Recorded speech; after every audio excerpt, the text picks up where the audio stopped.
Je suis Pauline, je suis la créatrice de Juste pour goûter. En 2019, après une reconversion professionnelle, je suis devenue pâtissière et en 2020, à l'automne, je suis devenue biscuitière. C'est-à-dire que je prépare de bons petits biscuits aux épices, au chocolat, à la coco, à la vanille, qu'ensuite je décore avec de la glace royale. Donc en fait, ce sont des jolis petits trucs qui se mangent et j'ai un métier plutôt cool. J'habite à Dinard, en Bretagne. C'est une ville où j'ai grandi, mais où je viens juste d'emménager avec mon mari, mon bébé et mes 2 chats. En fait, on a passé de nombreuses années en région parisienne et c'était notre projet depuis très longtemps de pouvoir venir s'installer et y passer le reste de nos jours. Dans cette vidéo, je vais partager avec vous un petit peu des secrets des biscuits décorés. Donc c'est une discipline à la base qui est anglo-saxonne, anglaise et très américaine maintenant, qui commence à être connue en France mais sur laquelle on ne dit pas grand-chose. Donc quand on a envie de se lancer, c'est pas évident de savoir par où commencer. Et je sais de quoi je parle, on peut essuyer de très nombreux échecs en cuisine. Je vais aussi partager avec vous des petits moments de vie, des balades, des goûters, des câlins avec les chats. J'espère que cette première vidéo vous plaira. Merci d'être là. Alors pour commencer l'année, j'ai eu un projet assez périlleux entre les mains. C'était celui de donner vie à Potiron. Potiron, c'est le petit chat roux que vous avez sous les yeux. Et en fait, la bonne nouvelle, c'est que c'est un chat qui existe pour de vrai. C'est le chat d'Amandine. Hop, Amandine Anton. Aussi connu sous le nom de l'atelier d'Amandine. En fait, Potiron a voyagé en Bretagne il y a quelques années et Amandine a eu envie d'en faire un livre pour enfants. Et elle a demandé à Miss Fauvine, à Solène, Solène Lyon, de réaliser les illustrations du livre et la mise en page. Un jour, en rigolant, comme j'étais au courant de ce projet, j'ai dit aux filles « Est-ce que ça vous dirait que je fasse des biscuits pour la sortie du livre ?» Et en fait, elles ont dit oui. Et donc, vous allez voir ce que ça a donné dans ce premier vlog. On peut dire qu'il y a eu quelques mésaventures, mais que ça s'est bien terminé. Voilà, un petit peu comme finalement le voyage de Potiron en Bretagne. Alors les 2 illustrations que j'ai dû reproduire sur les biscuits, ce sont celle de la couverture, donc celle-ci qui représente Potiron sur une citrouille, et celle-ci qui représente Potiron sur sa carte d'identité, avec son joli petit nœud papillon.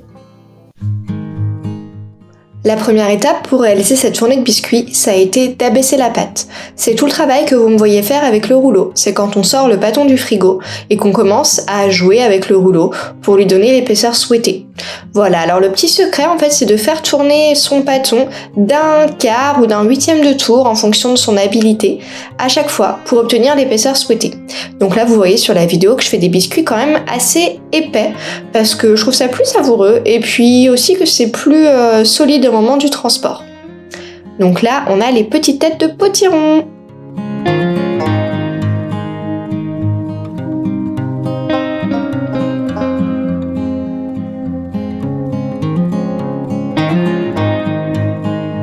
Hop, et après cuisson, voilà ce que ça donne.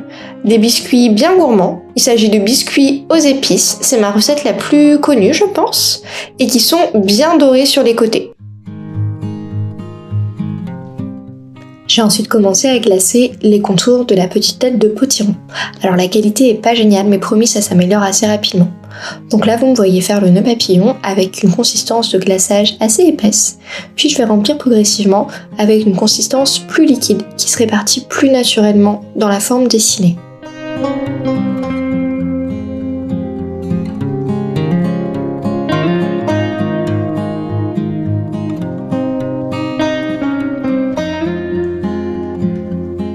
J'ai ensuite dessiné les contours du visage de Potiron dans une consistance un petit peu épaisse, similaire à celle du nœud papillon et d'une couleur orange clair. Alors vous avez vu que j'ai du mal à dessiner les yeux de manière symétrique, donc je voulais pas couper parce que voilà, on n'arrive pas toujours à faire les choses du premier coup, mais c'est pas très grave.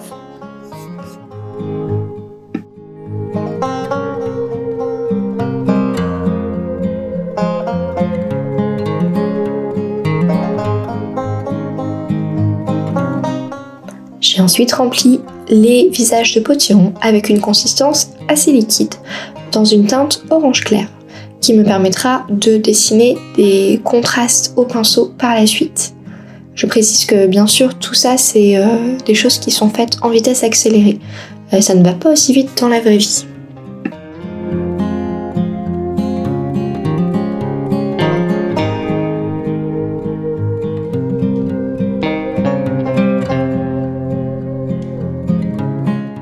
exemple, ici, c'est une séquence qui dure en réalité 12 minutes.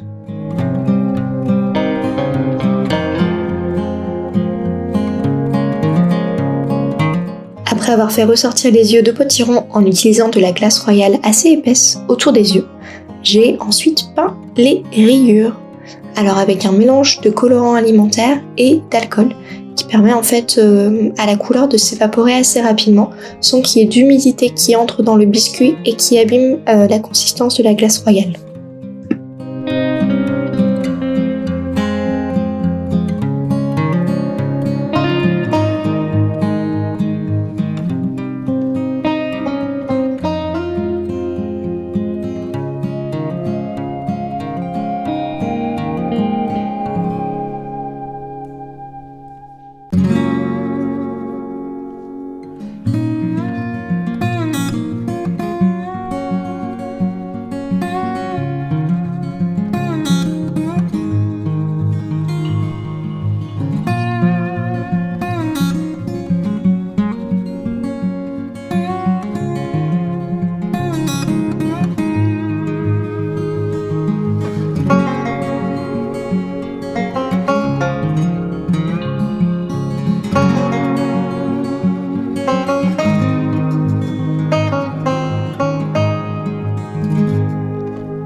Et voilà le résultat. Je suis assez contente, je trouve que les chats ont l'air vivants et ils sont tous différents, ce qui est vraiment mignon.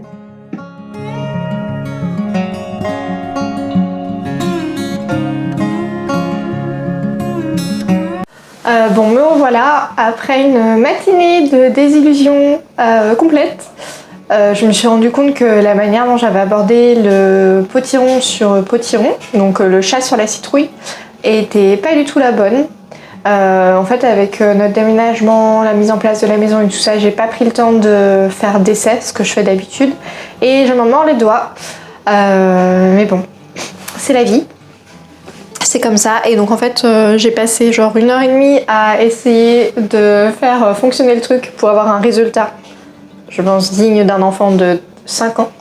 C'est horrible, donc je choisis d'en rire, je vous le montre, mais je compte sur votre bienveillance, ça ne révèle pas l'intégralité de mon travail. Allez, on va dire que c'est pour le fun. Voici donc la meilleure version de potiron. Donc voilà, quand vous m'envoyez des messages pour me dire oh, tu es vraiment trop douée, Pauline, je suis genre non, mais en fait, moi je ne suis pas une artiste comme Miss Fauvine, Caro Franmoudland, Marine Ginès, c'est les illustratrices que j'admire le plus. J'ai aussi des grosses bourdes. Après, c'est comme ça qu'on apprend. Je vous avoue qu'on a beaucoup rigolé avec Solène. Merci Solène de ton indulgence. Genre, on dirait par exemple que il a mis des petites, vous savez, les espèces de petites spartiates d'été là qui ont des lacets sur les mollets. Ben, on dirait que il a mis ça. Solène, elle a été encore plus méchante. Elle a dit que c'était genre un personnage de Tim Burton un peu scarifié. Voilà.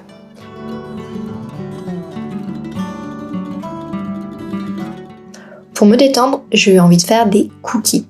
C'est l'une de mes gourmandises préférées, j'en mange hyper souvent et j'arrive pas à m'écœurer de ma recette. Ça fait du bien, c'est simple, ça sent bon dans la maison. Voilà. Donc là, je pèse les cookies individuellement à 45 grammes.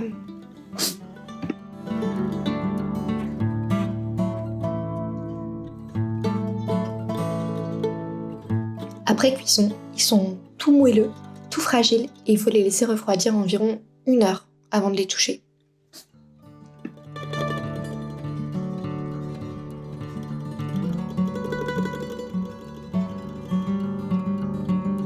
Pour accompagner ça, forcément, je me suis fait une petite tasse d'une boisson chaude. Alors là, c'est un Rooibos, Christmas Eve Rooibos, je crois, que j'achète à Dinard dans une boutique qui s'appelle Linfield. Donc vous voyez là sur l'étiquette Linfield & Co. Et c'est un rooibos, le rooibos ça a l'avantage de ne pas contenir de théine, donc on peut le boire à tout moment de la journée. Et il a un goût de Noël et un petit peu de frangipane aussi. Donc je trouve que pour l'hiver il est vraiment parfait. Alors là c'est un petit peu ma collection de thé de chez eux pour l'hiver. Donc c'est un mélange de thé noir, de thé vert, il y a beaucoup d'épices. Et ce qui est très agréable, c'est que les étiquettes sont toutes très jolies. Et il faut savoir aussi qu'ils importent et mélangent leur thé eux-mêmes, donc sans intermédiaire. Ce qui veut dire que leurs recettes sont des recettes exclusives. Et ils ont un e-shop également, donc vous pouvez trouver leur thé en ligne.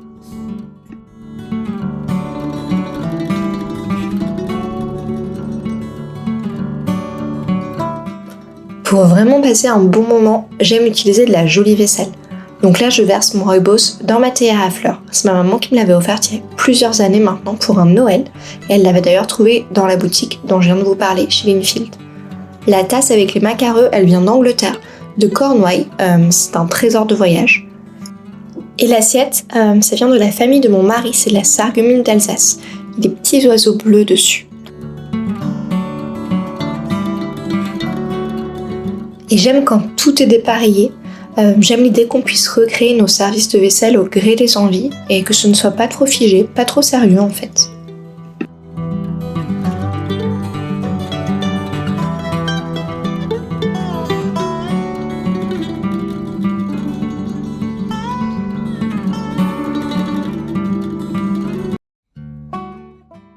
Le dimanche, on était en famille avec ma maman, mon mari et James, notre bébé. Et on en a profité pour aller dans un parc à Dinard qui s'appelle le parc du Port-Breton. C'est un parc qui est situé juste devant la plage. Il y a un petit château qu'on aperçoit là derrière. Et il y a plein d'animaux. Donc il y a des canards, des cygnes, mais aussi des lapins. Là vous en voyez un. Bon, ça c'est pas un lapin, c'est un lièvre mutant. Il est énorme. Ils étaient super mignons. En fait, ce sont des lapins et des hamsters qui cohabitent. Voilà, on voit les espèces de petites bouboules à poil au fond là. C'était vraiment trop craquant.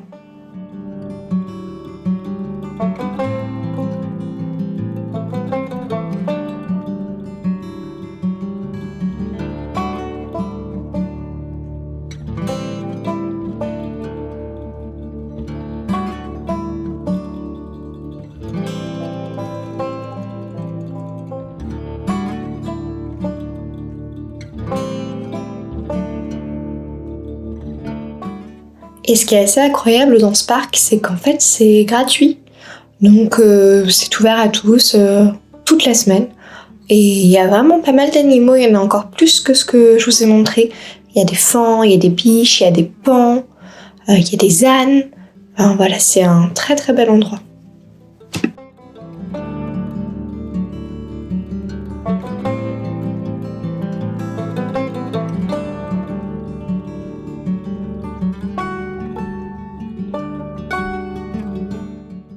Dans ce parc, il y a même des wallabies.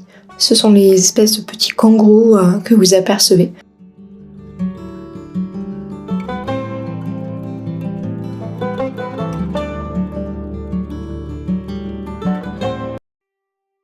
Après ce week-end reposant, où je me suis fait plaisir et où j'ai essayé de vivre avec l'angoisse d'avoir raté les biscuits de potiron la première fois, j'ai repris la semaine avec plus d'énergie et j'ai adopté une nouvelle approche.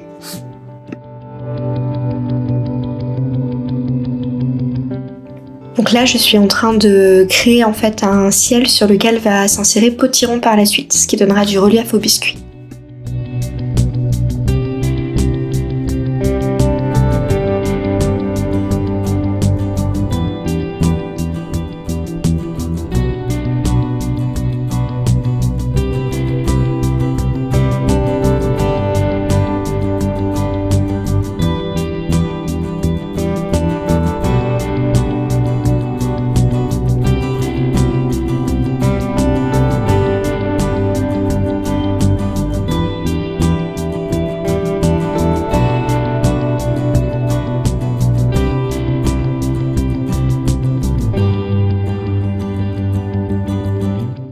J'ai ensuite dessiné tous les potirons à main levée.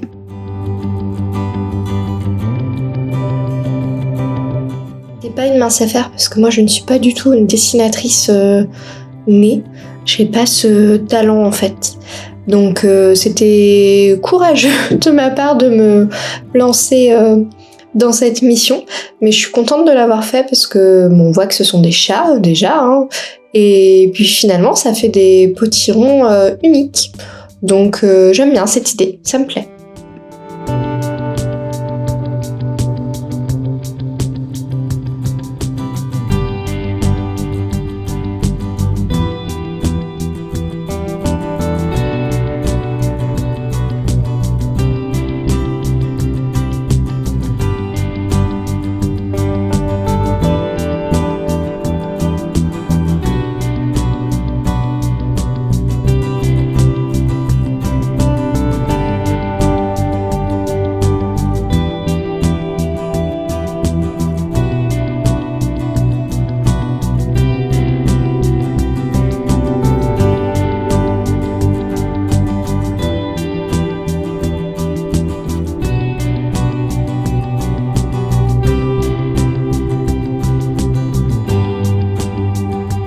Je suis quand même très heureuse de les avoir recommencés.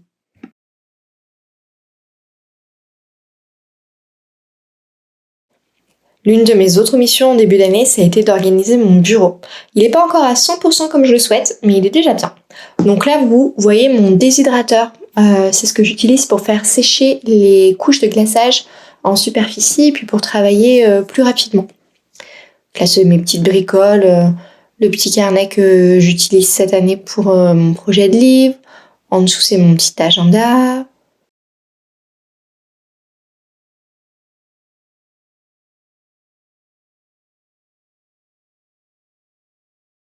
Ah, ça c'est la petite tasse que Miss Fauvine avait créée cet automne, que j'adore et que j'utilise très souvent. J'aimerais bien qu'elle en fasse une pour le printemps d'ailleurs, parce que là c'est vrai qu'elle est plus tellement de saison. Là c'est l'un des petits accessoires que j'utilise pour filmer. Donc c'est pas le top du top, mais ça fait le job.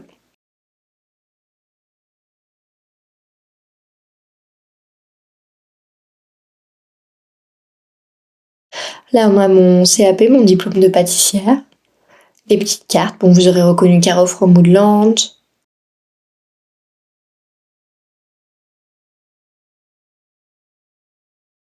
À gauche c'est une carte de Miss Fauvine et à droite c'est une carte qu'une amie m'a offerte. Et là, c'est mon mur à chat. Alors, en bas, il y avait mon chat, Perceval. Ils n'ont pas le droit de rentrer dans le bureau, donc je me fais un petit mur à chat par procuration. On a une illustration de Marine Ginès qui est encadrée, que j'adore. Ah, zoom sur le fameux déshydrateur.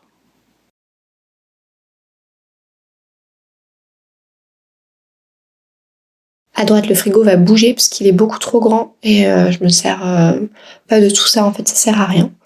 Mon autre poster d'Adèle. Je suis une grosse fan. Et ça, c'est mon meuble de rangement. Donc, on y trouve principalement mes emporte-pièces, mais pas que. Il y a aussi des colorants, mes poches, tout le matériel que j'utilise pour filmer. Enfin, voilà, c'est pas mal de choses. Mais je vous ferai un room tour quand ce sera terminé et vraiment bien pensé pour que vous voyez comment j'ai optimisé mon espace de travail. Je me suis aussi installé un petit rideau lumineux, hop, qui va du plafond jusqu'au sol. Du coup, c'est sur toute la longueur d'un mur. Tac. Et voilà, en fait, ça me fait plaisir.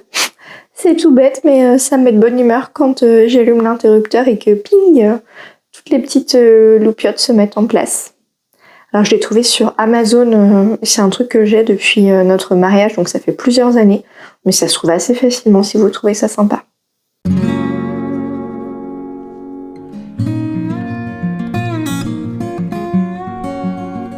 Pendant cette semaine, j'ai aussi fait quelques colis. Là vous voyez, c'est ma thermocelleuse pour bien sceller les biscuits qui restent frais. Alors faire les colis, c'est vraiment une occupation qui prend énormément de temps et qui me rend un peu folle et qui me fait mal au dos. Même si là, la table sur laquelle je travaille, je vous montrerai ça en détail un jour aussi, en fait c'est une table Ikea qui a un plateau réglable en hauteur. Il y a un bouton en fait sur lequel il suffit d'appuyer pour le monter et le descendre. Donc déjà c'est pas mal, ça me permet d'avoir une bonne hauteur à la fois pour faire les biscuits et aussi voilà, en action, pour quand je fais les colis. Alors faut dire aussi qu'en plus il me manque un massicot, donc j'en suis encore à découper les papiers bulles aux ciseaux, etc. Et c'est vraiment pas possible quoi.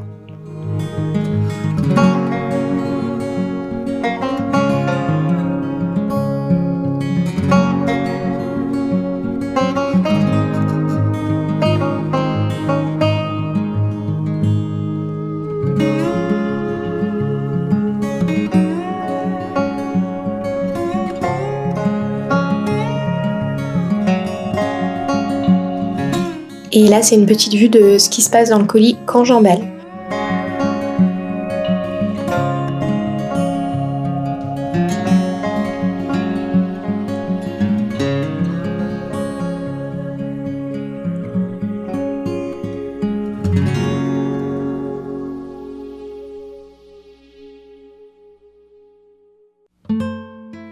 Cette semaine-là, mes chats étaient hyper mignons. Ils étaient tout le temps collés l'un à l'autre en fait. Je pense que c'est à cause du froid.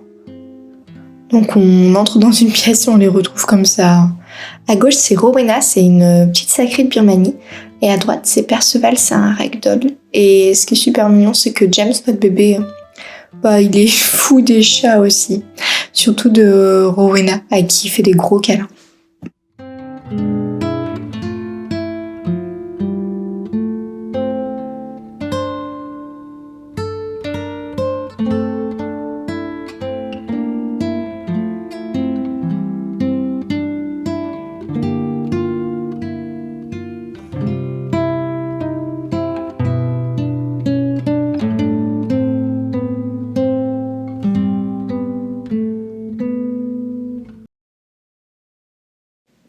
Après avoir fait tous les potirons, il a fallu les emballer pour que Amandine et Solène puissent les expédier aux personnes qui les avaient commandés. Donc c'est la partie la moins funky. Là je découpe toutes les étiquettes individuellement que je colle derrière les boîtes. Donc ce sont des étiquettes sur lesquelles j'ai noté la liste des ingrédients, les instructions de conservation et tout ça. Alors quand je vois ça, je me dis qu'il va falloir que je professionnalise mon système, hein, bien sûr. On est tous d'accord parce que j'y passe beaucoup trop de temps.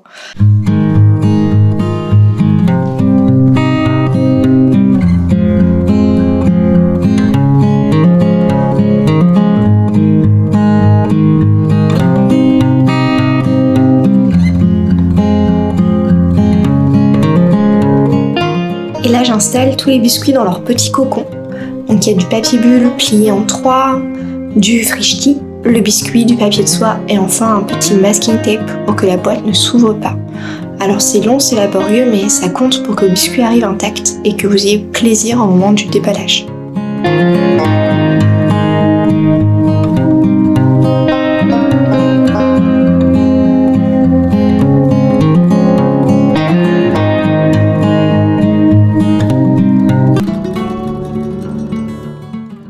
Finir avec les tâches de la semaine et j'ai pris en photo tous les biscuits de potiron que j'ai mis en scène dans des décors et j'ai ensuite modifié les clichés sur Lightroom. Alors je n'ai pas un usage, je pense, très académique du logiciel parce que j'ai pas été formée à la photographie, mais je fais des choses qui me plaisent et qui semblent fonctionner. Donc c'est sûrement perfectible, mais en tout cas ça m'apporte beaucoup de plaisir.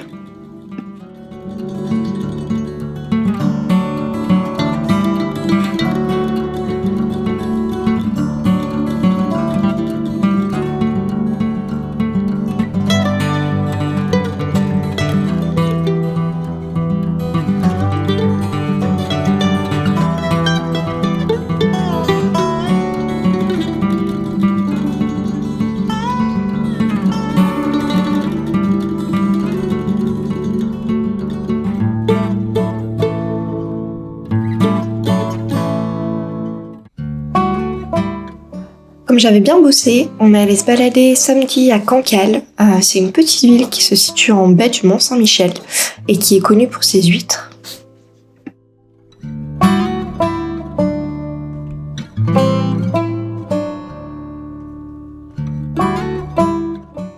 C'était une journée d'hiver froide et peu lumineuse, mais j'aime bien quand la mer ait cette couleur laiteuse, un peu comme une huître. Et là, vous apercevez le Mont Saint-Michel, la petite pointe au fond.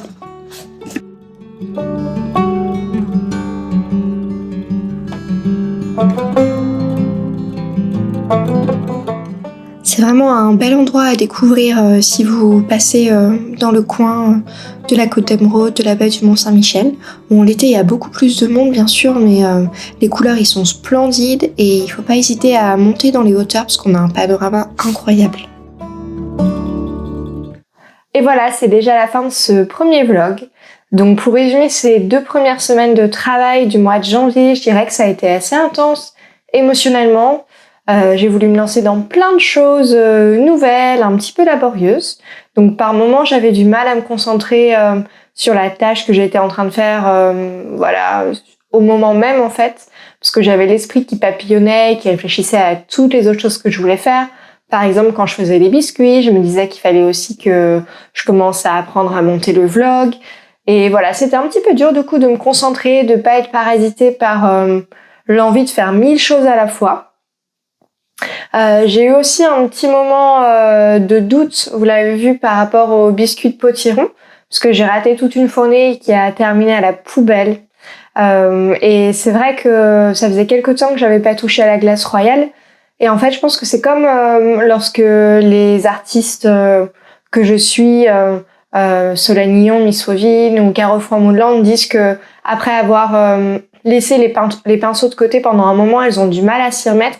Ben, j'ai eu un peu cet effet-là en fait, pas tant sur la maîtrise de la glace royale, mais plutôt sur la construction du biscuit. Donc c'est vrai que ça m'a généré pas mal d'angoisse. Le petit week-end que vous avez vu où je suis allée voir le parc de Dinard où il y a les petits animaux et tout ça, j'étais vraiment pas très en forme. J'avais du mal en fait à juguler l'angoisse qui prenait un peu le pas sur toutes les autres émotions. Mais je suis contente parce que j'ai trouvé quand même l'énergie de m'y remettre, de réussir. Comme quoi on réussit pas tout toujours du premier coup, mais ça veut pas dire qu'il faut abandonner. Donc voilà. C'était une petite péripétie, je pense que ça arrive dans quasiment tous les processus créatifs. Je trouve qu'on a souvent l'idée que les personnes qui ont du talent, entre guillemets, c'est des choses innées, mais en réalité, il y a beaucoup de travail, beaucoup d'essais-erreurs, et franchement, là, c'était une très très bonne illustration de tout ça. Je vous remercie d'avoir regardé cette vidéo jusqu'au bout. J'espère que ça vous aura plu. N'hésitez pas à me dire en commentaire ce que vous aimeriez voir davantage. À bientôt!